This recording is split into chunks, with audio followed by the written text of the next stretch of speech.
We guide you through how to connect a bank account with Stripe.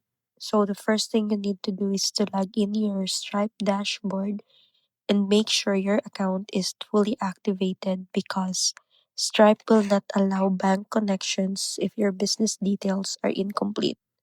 Once you're on the dashboard, click on Settings, then go back to Bank Accounts and Scheduling under the Payouts section. Next, select Add Bank Account and carefully enter your bank details, including the account number, routing number, and account holder name. Always double check for errors to avoid payouts delays. After submitting, Stripe may require you to verify the account either through instant verification using your bank login or by confirming two small deposit sent within 1 to 2 business days.